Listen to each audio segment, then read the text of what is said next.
Assalamualaikum warahmatullahi wabarakatuh. Bagaimana kabar kalian hari ini? Semoga dalam keadaan sehat walafiat. Ya, kali ini kita akan melanjutkan materi yaitu tentang perubahan fisika dan kimia. Coba kalian perhatikan gambar yang ada di PPT, yaitu adalah es mencair. Pernahkah kalian melihat es yang sedang mencair? Apakah air dari cairan es yang mencair itu dapat kita bekukan kembali? Apakah menjadi es seperti semula? Ya, coba kita perhatikan kembali. Ini adalah pisang. Jadi pisangnya itu yang pertama masih belum agak matang, kematang, hingga sampai busuk. Apakah pisang yang telah busuk bisa kita makan? Apakah pisang yang telah busuk bisa kembali kita ubah kembali menjadi pisang yang masih segar dan bisa kita makan? Ya, jawabannya tidak bisa. Sedangkan air es yang tadi, air yang telah mencair, kalau kita bekukan kembali, maka ia akan menjadi es. Oleh karena itu, hari ini kita akan mempelajari tentang perubahan fisika dan perubahan kimia. Jadi kita pertama harus mengenal sifat materi. Jadi sifat materi itu adalah suatu keadaan yang mencirikan zat atau materi. Jadi sifat materi itu adalah ada dua, yaitu sifat fisika dan sifat kimia. Yang pertama yaitu sifat fisika.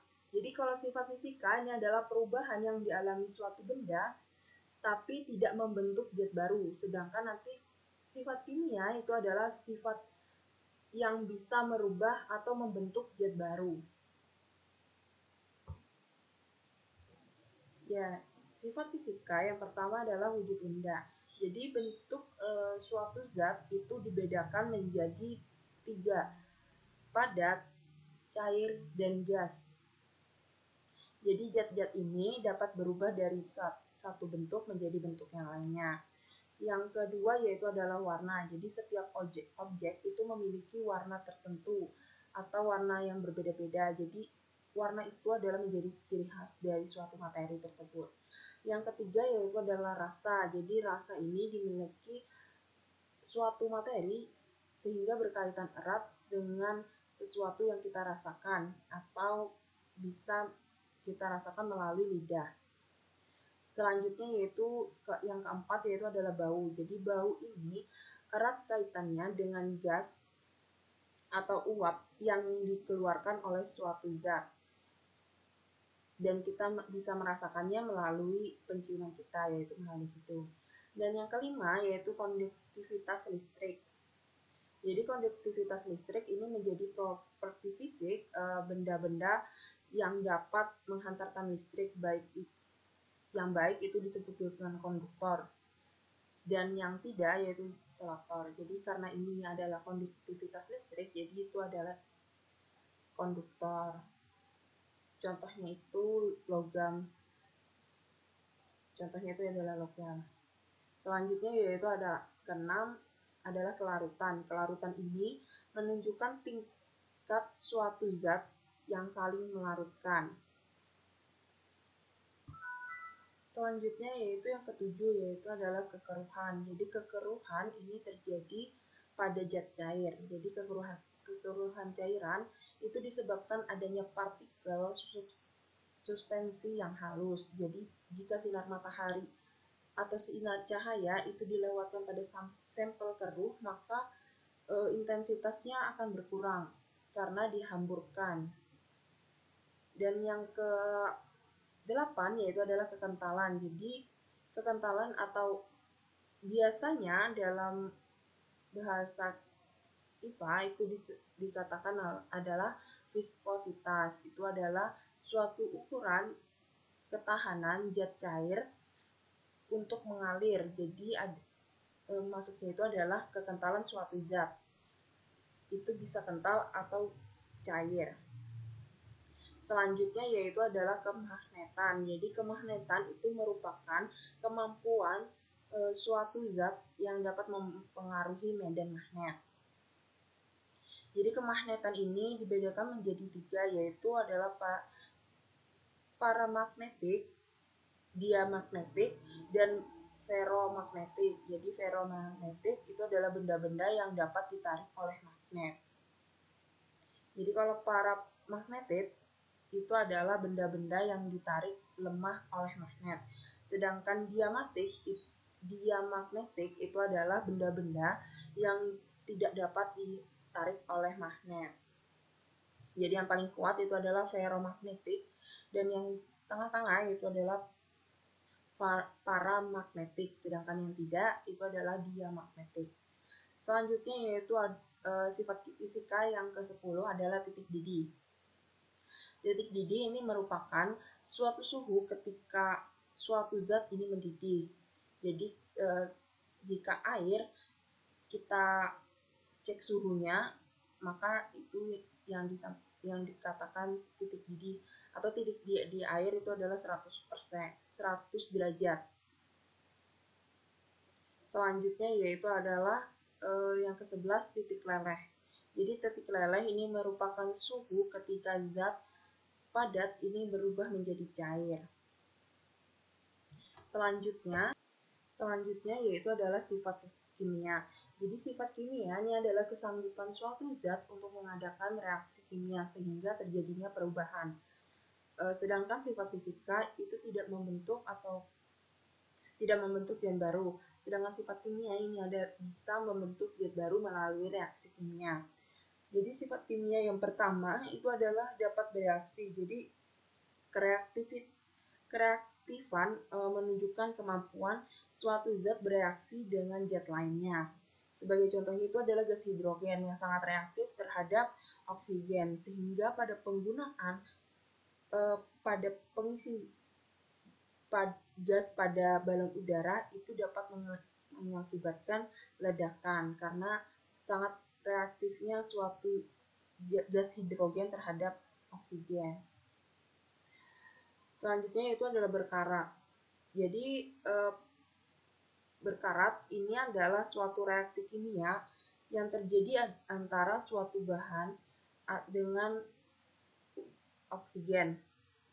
Sebagai contohnya itu dapat kita temukan pada pagar besi itu lama-kelamaan akan berkarat karena pagar besi itu ia akan bereaksi terus-menerus dengan oksigen. Selanjutnya yaitu adalah mudah terbakar. Jadi mudah terbakar ini terdapat beberapa zat yang sangat mudah terbakar. Misalnya itu adalah bensin dan minyak tanah. Jadi sering kita temui di SPBU atau tempat pengisian minyak, bensin, kendaraan bermotor itu sering ditulisi dilarang merokok karena bahan-bahan di SPBU itu mudah terbakar. Selanjutnya yaitu yang kelima, warna yang berubah. Jadi jika ada materi yang berubah warnanya, maka dapat dikatakan ia perubahan kimia. Sebagai contohnya itu tadi yang pertama kali itu adalah pisang. Jadi pisang yang awal matang itu berwarna kuning, sedangkan lama-kelamaan ia akan berubah menjadi hitam karena sudah busuk. Nah, yang sifat kimia yang terakhir ini adalah mudah busuk. Jadi jika buah atau sayuran itu dibiarkan di udara terbuka, maka lama-kelamaan buah dan sayuran tersebut akan membusuk. Jadi buah dan sayuran yang membusuk itu akan menimbulkan bau yang tidak sedap. Proses pembusukan ini itu dikarenakan adanya mikroorganisme. Jadi jika itu mudah membusuk, maka itu adalah perubahan dari kimia. Selanjutnya itu adalah bentuk-bentuk dari perubahan. Yang pertama, kita akan belajar perubahan fisika. Jadi perubahan fisika itu adalah perubahan yang tidak menghasilkan materi baru. Jadi yang pertama, bentuk-bentuknya itu adalah perubahan fisika karena perubahan wujud. Yang ada lagi contohnya itu membeku, menyublim, menghablur, menguap, mencair, dan mengembun. Jadi kalau membeku ini adalah suatu zat cair menjadi zat padat. Contohnya itu air kita dinginkan di lemari es, maka dia akan membeku. Selanjutnya yang menyublim. Seperti contoh pembelajaran kita minggu lalu, itu ada menyublim. Jadi menyublim ini dari zat padat menjadi gas. Menyublim pada camphor itu awalnya zat padat menjadi gas karena kita panaskan. Menghablur ini adalah perubahan gas menjadi padatan. Jadi menghablur ini merupakan peristiwa perubahan gas menjadi padatan. Peristiwa ini sering disebut juga dengan pengkristalan. Peristiwa menghablur ini digunakan di laboratorium dalam pembuatan kristal amonium sulfat dari gas amonium dan belerang dioksida. Selanjutnya yaitu adalah menguap. Jadi perubahan wujudnya itu dari cair menjadi gas. Contohnya itu pada air laut menjadi uap air. Selanjutnya yaitu adalah mencair. Jadi seperti contoh di gambar, mencair itu adalah dari perubahan wujud dari gas padat menjadi air. Contohnya adalah es batu yang mencair menjadi air. Selanjutnya yaitu yang mengembun. Mengembun ini adalah perubahan wujud dari gas menjadi air. Seperti pagi-pagi hari itu kita dapat menemukannya di daun-daunan bahwa di situ terdapat air-air. Itu bekas dari embun dari gas yang menjadi air dan menempel di daun-daunan. Selanjutnya yaitu perubahan fisika. Yang kedua adalah perubahan fisika karena perubahan ukuran. Jadi kita sering menjumpai pada biji kopi. Jadi biji kopi yang sering kita gunakan itu adalah berbentuk bubuk. Sedangkan pada nyatanya yang kita dapatkan di alam itu adalah berbiji-biji seperti itu. Jadi sehingga pada para petani itu menggilingnya. Akan tetapi biji kopi tersebut menjadi bubuk itu tidak membentuk zat baru karena ia tetap kopi dan rasanya juga akan tetap pahit.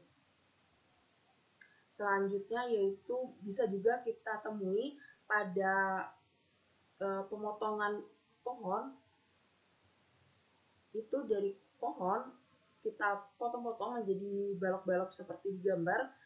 Itu juga termasuk dari perubahan fisika karena ukuran. Dari yang besar kita potong menjadi kecil. Selanjutnya yaitu adalah perubahan fisika karena perubahan bentuk. Jadi tadi dari kayu-kayu pohon yang bentuknya bulat kita potong-potong menjadi balok-balok tersebut, itu juga merubah menjadi perubahan bentuk. Jadi termasuk dari perubahan fisika juga. Dan dari balok-balok itu kita bentuk menjadi kursi dan meja. Ia akan mengalami perubahan fisika, bukan perubahan kimia. Karena di kayu, kursi, dan meja tersebut itu tetaplah kayu. Akan tetapi bentuknya saja yang berubah. Selanjutnya, ini adalah perubahan fisika yang keempat adalah perubahan fisika karena perubahan volume. Jadi, contohnya itu adalah alkohol dan air raksa yang terdapat di termometer. Jadi, air raksa dan alkohol dalam termometer itu akan memuai jika menyentuh permukaan yang panas. Sehingga itu sering digunakan penggunaannya pada termometer. Jadi pada saat suhu panas, ia akan menunjukkan derajat atau akan naik volumenya. Volume dari alkohol di dalam termometer itu akan naik. Jadi untuk menunjukkan derajat dari suhu. Selanjutnya itu adalah yang kelima, perubahan fisika karena perubahan pelarutan. Jadi contohnya itu sering kita jumpai adalah jeruk. Jadi jeruk buah itu juga memiliki rasa asam. Dan setelah kita masukkan ke dalam air atau kita larutkan ke dalam air, rasa jeruk tersebut akan tetap masam. Jadi itulah dari perubahan fisika, tidak merubah dari zat awal. Hanya merubah sesuai tadi pelarutan, kita larutkan, akan tetapi tidak membentuk zat baru. Selanjutnya yang keenam adalah perubahan fisika karena perubahan pengeringan. Jadi maksudnya ini adalah lombok. Contohnya itu lombok itu dari awalnya masih segar kita keringkan. Akan tetapi ia tidak mengubah lombok tersebut. Jadi lombok kering itu tetaplah lombok seperti awal. Rasanya juga tetap pedas. Selanjutnya itu adalah perubahan kimia. Perubahan kimia itu adalah perubahan zat yang menyebabkan terjadinya satu atau lebih zat yang jenisnya baru. Jadi perubahan kimia ini membentuk zat baru. Contohnya yang pertama adalah pembakaran. Seperti yang kita ketahui, saat kita membakar kertas, yang dari awalnya itu adalah kertas menjadi abu. Jadi abu tersebut tidak bisa kita kembalikan lagi menjadi kertas yang semula. Itulah yang disebut dari perubahan kimia, membentuk zat baru. Selanjutnya itu adalah pengkaratan. Jadi pengkaratan pada besi-besi itu merupakan reaksi kimia antara besi dan oksigen dan air. Jadi jika besi itu bersentuhan dengan oksigen dan air di udara, maka lama-kelamaan akan membentuk zat baru, yaitu adalah karat besi. Selanjutnya yaitu yang ketiga adalah fermentasi. Jadi fermentasi ini biasanya itu dikasih ragi atau hal lainnya yang kita fermentasi. Contohnya itu seperti di gambar. Jadi singkong itu kita beri ragi, maka lama-kelamaan ia akan menjadi tape. Itulah yang disebut dengan fermentasi. Dan saat tape itu tidak bisa kita kembalikan menjadi singkong seperti semula, karena dia telah membentuk materi baru atau zat baru, yaitu tape. Selanjutnya pembusukan. Jadi pembusukan yang seperti kita ketahui di awal, pisang yang telah busuk itu tidak bisa kita kembalikan menjadi pisang yang bisa kita makan atau pisang yang telah matang sempurna. Selanjutnya yaitu adalah aliran listrik. Jadi pengisian, contohnya dari aliran listrik ini adalah pengisian dan pemakaian aki, merupakan contoh dari perubahan kimia. Jadi pada saat pemakaian aki, maka terjadi reaksi kimia antara asam sulfat dengan kedua material aktif dari plat positif dan plat negatif untuk menghasilkan aliran listrik. Hal ini menjadikan lama-kelamaan elektrolit atau asam sulfat itu menjadi encer, dan reaksi akan terus terjadi hingga pelat pada permukaan plat positif dan plat negatif berubah menjadi timbal sulfat. Selanjutnya yaitu adalah fotosintesis. Jadi proses pada fotosintesis ini terjadi antara air dan karbon dioksida menjadi glukosa dan oksigen dengan bantuan sinar matahari. Jadi yang awalnya itu adalah proses kimia antara air dan karbon dioksida, akan menghasilkan menjadi glukosa dan oksigen. Jadi membentuk zat baru. Itulah dari perubahan kimia. Jadi dapat kita simpulkan bahwa perubahan fisika itu tidak membentuk zat baru, hanya membentuk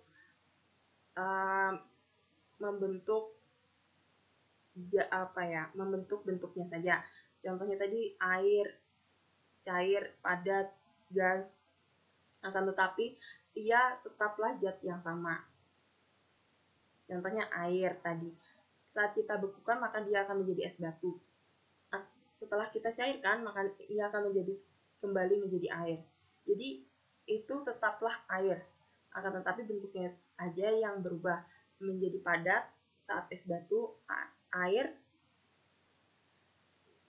saat dia mencair, dan saat uap air itu saat kita panaskan dia akan berubah menjadi uap. Seperti itu. Sedangkan perubahan kimia itu adalah perubahan zat yang menyebabkan terjadinya zat baru.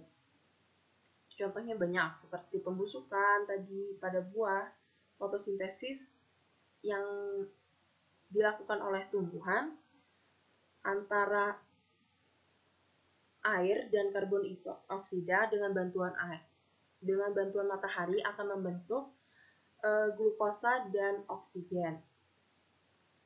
Mungkin itulah pembelajaran kita pada hari ini. Akhirul kalam, wassalamualaikum warahmatullahi wabarakatuh.